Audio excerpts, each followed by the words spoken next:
야곱이 브엘세바에서 떠나 하란으로 향하여 가더니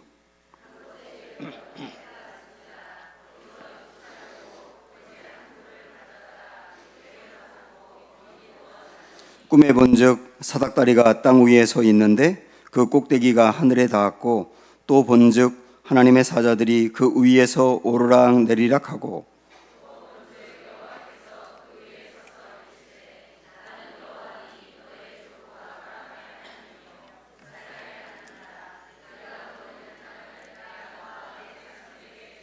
네 자손이 이 땅에 티끌같이 되어 내가 서쪽과 동쪽과 북쪽과 남쪽으로 퍼져나갈지며 땅의 모든 족속이 너와 내 자손으로 말미암아 복을 받으리라.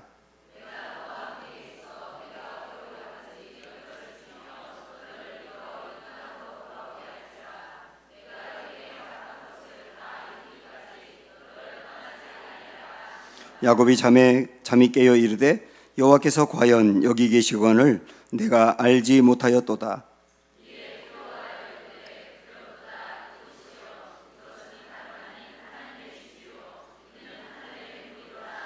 야곱이 아침에 일찍이 일어나 베개로 삼았던 돌을 가져다가 기둥으로 세우고 그 위에 기름을 붓고 그곳 이름을 베델이라 하였더라. 이 성의 옛 이름은 루스더라. 아멘. 네, 사랑합니다. 축복합니다. 둘러보시면서 서로 인사합니다. 사랑합니다. 축복합니다.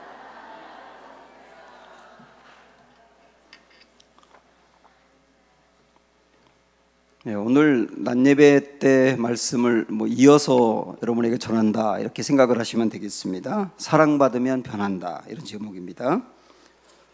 사람이 변하기 위해서는 마음이 바뀌어야 됩니다. 회개도 하나님이 내리는 벌이 무서워서 하는 회개는 일시적으로 그 벌을 모면하기 위한 차원으로 하는 회개예요.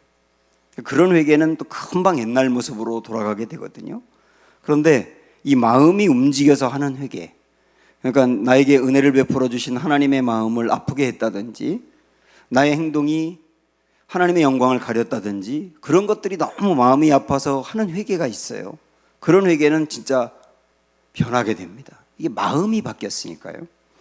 아이들도 부모가 공부를 안 하면 제재를 가하고 벌을 내릴 것 같아서 그 벌이 무서워서 하는 공부는 그 소용없습니다.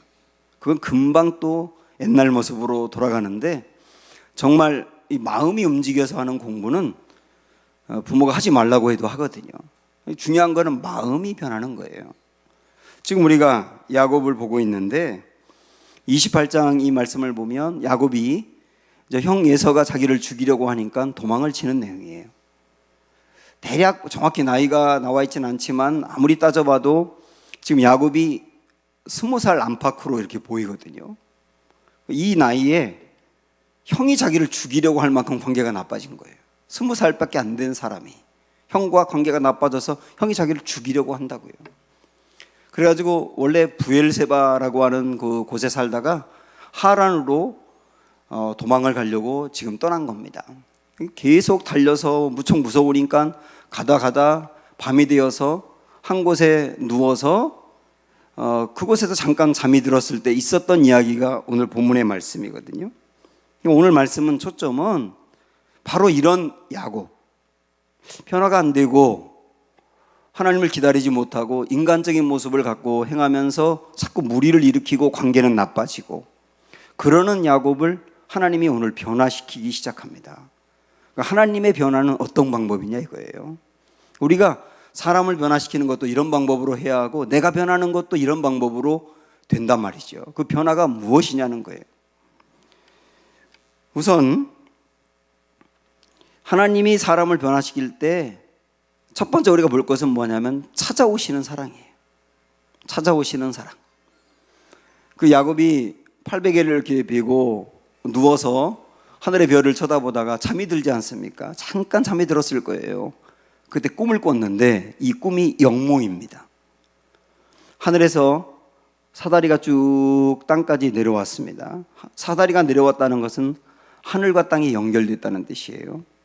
우리는 전에도 제가 그런 말씀을 드렸지만 사다리 그러면 밑에서 위로 올라가는 것만 생각하는데 위에서 밑으로 내려오는 것도 있지 않습니까? 지금 이 순간은 하나님이 야곱에게 내려오는 순간이에요. 그 야곱은 불의해요? 인간적이에요? 하나님을 온전히 신뢰하지 못해요? 형의 마음에 결정적인 상처를 주었어요? 아버지도 속이고 상처 주었어요. 형편없는 녀석이에요. 그런데 그 야곱이 거기서 두려워하며 한 데서 잠을 자고 형이 무서워 떨고 있는데 아유 그렇게 고생해도 싸다 이렇게 할 만한 순간인데 하나님이 그를 찾아오시는 거예요.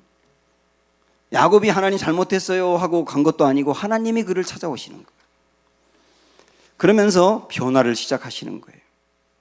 이 말씀을 보면 아브라함 이야기도 생각이 나는데 아브라함이 갈대 우르에 살 때 하나님을 전혀 알지 못하는 상태에서 하나님이 아브라함을 찾아갔지 않습니까? 그리고 어떤 경로를 통해서인지 모르지만 그를 이끌고 나왔잖아요. 하란으로 와가지고 하나님의 뜻을 따르지 못하고 그곳에 눌러 살 때도 하나님이 또다시 찾아가서 떠나. 내가 너에게 땅을 줄 거야. 떠나. 내가 너에게 복을 줄 거야. 떠나. 또 이끌고 나왔지 않습니까?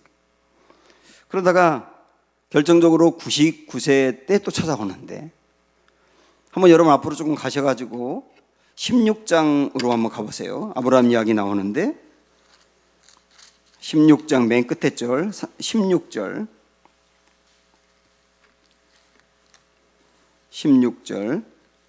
하갈이 아브라함에게 이스마엘을 낳았을 때에 아브라함이 86세였다 이렇게 나오죠. 그 아브라함이 이스마엘을 낳았다는 것은 하나님의 뜻을 저버렸다는 뜻이잖아요. 하나님이 그렇게 작정하고 찾아가서 갈대 우르 땅에서 건져내고 약속 주고 이끌어오면서 증거도 보여주고 하나님 살아계신 증거, 역사하는 증거 보여주고 그렇게 충분히 이끌어오고 말씀을 주었건만 아브라함은 기다리지 못하고 이스마엘을 낳았단 말이에요. 그게 86세 때.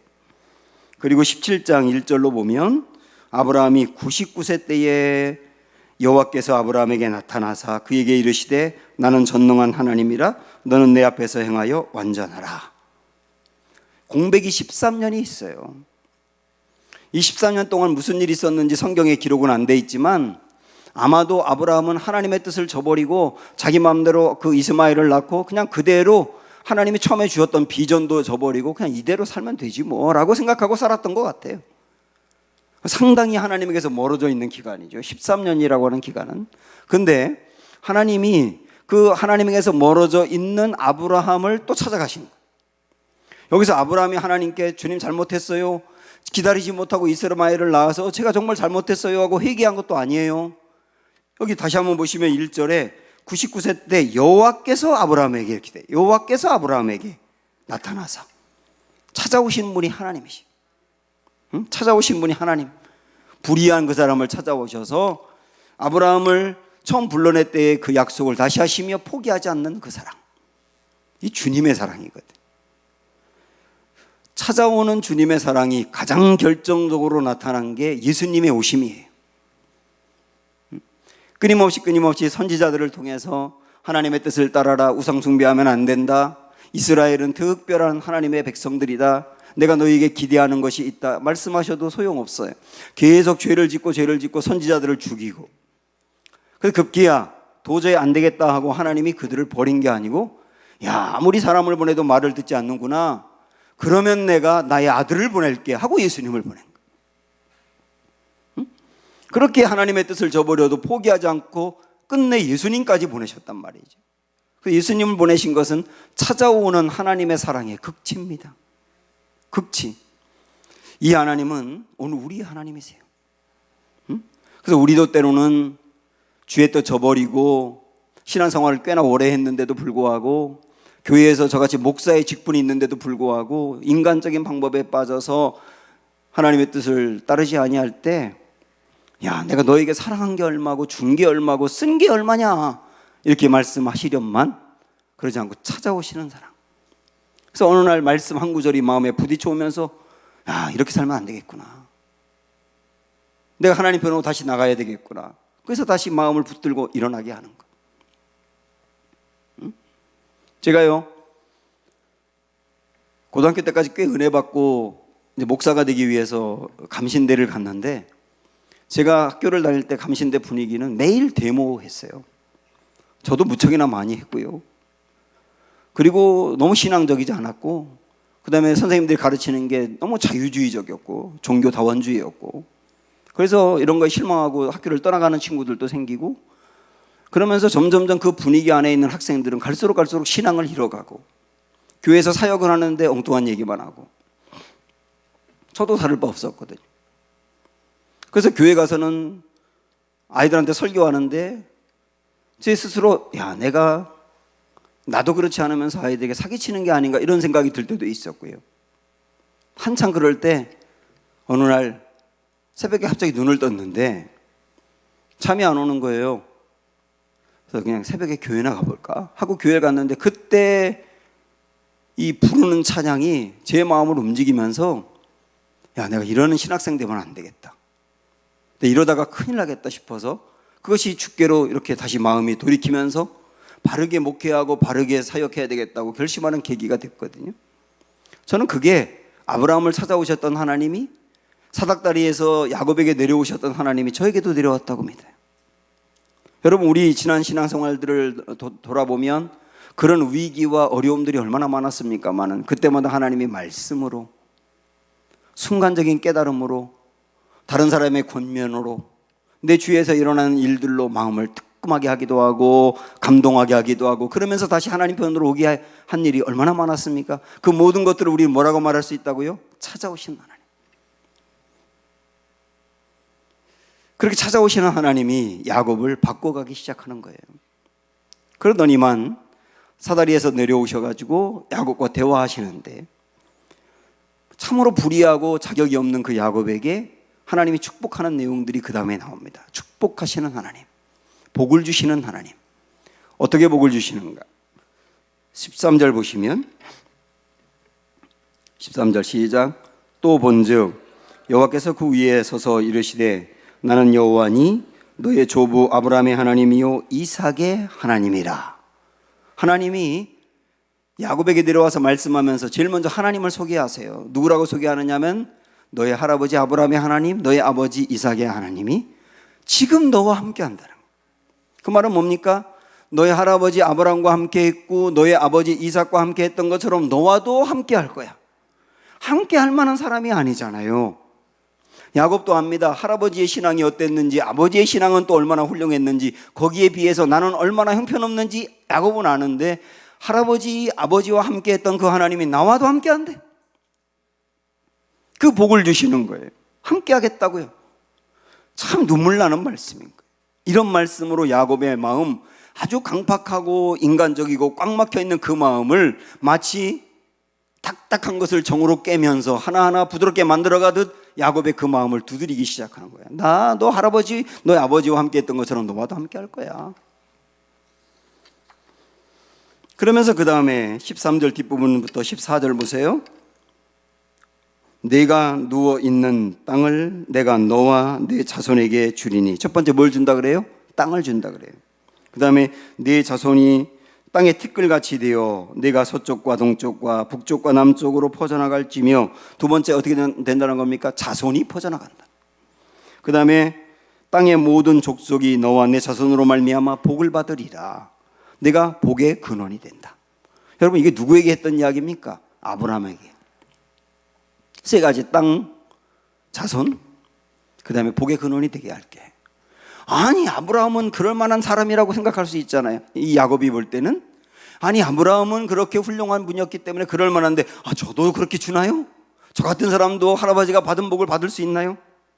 이 말씀은 뭐냐면 이런 얘기예요. 한마디로 말하면 나는 너를 향한 기대에 변함이 없어요. 나 너를 향한 기대에 변함이 없어. 제가 할아버지 같지 않고 불의한데도 그런가요? 나 너를 향한 기대에 변함이 없어. 하나님의 이 말씀이 야곱에게 들려지는 겁니다. 그 야곱의 마음이 어떻겠어요? 더 딱딱했던 마음이 조금 더 부드러워지는 거예요. 여러분, 이 말씀을 보면서 야곱같이 불의한 우리에게 하나님이 접근해서 한 말씀 한 말씀 주면서 내가 너를 향한 기대 변함없다. 내가 너를 세우며 가졌던 계획이 변함이 없다. 이렇게 말씀하시는 것을 여러분 들어보십시오. 이게 우리의 마음에 닫혀 있는 걸 열어가지 않습니까? 아브라함이 아내를 누이라고 거짓말을 하고 자기가 살려고 했던 적이 몇 번 있었지 않습니까? 창세기 20장에 보면 아브라함이 그때도 자기가 살겠다고 아내를 누이라고 거짓말하고, 그래서 그 아내가 결정적인 위험에 빠졌었는데 그때 하나님이 건져냈지 않습니까? 그때 하나님이 이 그랄 땅에 그 블레셋 왕을 딱 막으면서 그에게 뭐라고 말합니까? 저기 있는 저 사람, 아브라함 저 사람은 선지자야. 선지자야. 그 사람이 너의 집안을 위해서 기도하면 너의 집안의 태의 문이 열릴 거야. 그러나 그가 기도하지 아니하면 너희 집안의 태의 문이 닫혀버릴 거야. 대대로 대가 끊어진다는 거예요. 하나님이 그렇게 아브라함을 세워주는 거예요. 그러면서 아브라함에게 그 집안을 위해서 기도하라는 거예요. 기도했더니 태의 문이 열려요. 아내를 누이라고 거짓말을 하고 자기가 살겠다고 한 불의한 사람인데, 졸장부인데, 형편없는 사람인데 하나님이 사람들 앞에서 아브라함을 어떻게 세워주느냐 하면 선지자야. 저 사람이 기도하면 너희 집안의 문제가 해결될 거야. 아브라함을 그렇게 세워주는 거예요. 아브라함이 그 하나님으로부터 세워짐을 받고 난 다음에 그렇게 고질적으로 가졌던 그 두려움에서 벗어나게 되거든요. 자격이 없는데 내가 너를 향한 기대가 변함이 없어. 목회하는 저에게도 이런 말씀이 들리니까 용기 있게 강단에 서는 거예요. 그러더니 급기야 하나님이 15절 말씀을 하십니다. 계속 하나님 하시는 게 복을 주시는 건데요. 15절 읽어봅니다. 시작. 내가 너와 함께 있어 내가 어디로 가든지 너를 지키며 너를 이끌어 이 땅으로 돌아오게 할지라. 내가 내게 허락한 것을 다 이루기까지 너를 떠나지 아니하리라 하신지라. 야, 내가 너에게 기대하는 게 있어. 내가 너를 향해서 하려고 하는 계획이 있어. 그 계획 절대 포기하지 않을 거야. 하나님 저에게도 계획이 있다고요? 저 같은 사람도 하나님의 계획 안에 있다고요? 그럼 너를 향한 계획이 나에게 있어. 그거 변함없어. 포기 안 해. 분명히 그걸 너를 통해서 이룰 거야. 이런 말씀이 야곱의 마음을 활짝 여는 거예요. 제가 전에도 여러분에게 소개를 했지 않습니까? 제가 존경하는 교수님이 있는데 그 교수님도 그렇고 그 부인되는 사모님도 굉장히 훌륭하신 분이세요. 두 자녀가 있는데 또 한 명의 아이를 고아원에서 데려다가 이 아이를 키웠어요. 그 사모님이 저한테 그러더라고요. 우리 선철이, 선아, 그 첫째, 둘째, 실제 낳은 아들, 딸 걔네는 과외를 한 번도 안 시켰는데 막내한테는 과외를 시켰다고. 진짜 자녀같이 키운 거예요. 근데 이 아이가 사랑을 듬뿍 받다가 고등학교 때 친엄마 아빠가 아니라는 걸 그때 알게 되면서 방황이 시작됐거든요. 어마어마하게 방황했어요. 집을 나가서 20일 있다 돌아오기도 하고, 집 나간 그 딸을 찾았는데 하고 있는 그 모습이 너무 막 놀랄 정도로 변해 있고, 온갖 짓을 다 하고 다니고, 그렇게 수년 동안. 근데 나가면 또 찾아오고, 나가면 찾아오고, 그리고 그 앞에서 눈물로 호소하면서 우리를 받아달라고, 너 이러면 안 된다고, 그러기를 수십 번씩. 결국은 이 아이가 그 부모의 사랑에 감동받아가지고 딱 마음을 붙들고 그 다음에 이제 피아노도 전공하고 그 이후에 좋은 피아니스트가 됐거든요. 그런 과정들을 쭉 저에게 다 이야기하더라고요. 제가 질문했었습니다. 그 사모님한테. 사모님, 그 아이가 그렇게 말썽 피울 때 직접 낳은 아이도 아니고 데려온 아이니까 포기하고 싶지 않으셨어요? 물어보니까 그 사모님 뭐라고 말하냐면, 아유, 그런 일이 있다고 포기할 거였으면 데려오지 않았지요. 그게 그렇게 저에게 은혜가 돼요. 그때 그분의 말을 듣는데 이게 하나님의 사랑으로 다가오는 거예요. 하나님이 우리를 위해서 아들을 보냈지 않습니까? 그리고 그 아들이 우리를 위해서 당신의 목숨을 바쳐서 우리를 건져냈지 않습니까? 그렇게 사랑을 받고 구원받고 생명 얻은 우리가 하나님의 말씀대로 행하지 않을 때가 얼마나 많습니까? 저 같은 사람은 특별히 하나님이 불러내서 목회자로 세웠지 않습니까? 그런데 목회자로 세웠는데 하나님의 마음에 안 들 때도 있지 않습니까? 하나님이 볼 때는 버릴만 한데 우리가 하나님께 질문하는 거예요. 하나님, 제가 이렇게 받은 은혜가 큰데도 하나님 마음에 들지 않는데 버리고 싶지 않으세요? 이렇게 물을 때 하나님 하시는 대답이 뭐였냐면, 너 그렇다고 버릴 거였다면 건져내지 않았어. 너 그렇다고 내가 포기할 거였다면 내 아들 보내지 않았어. 내 아들을 보냈다는 것은 어떤 경우든 너를 포기하지 않겠다는 뜻이야.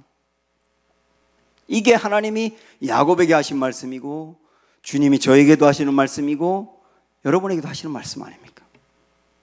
이런 은혜 때문에 부족해도 강단에 서가지고 당당히 말씀을 전하는 거고 주님의 사랑을 증거하는 거예요.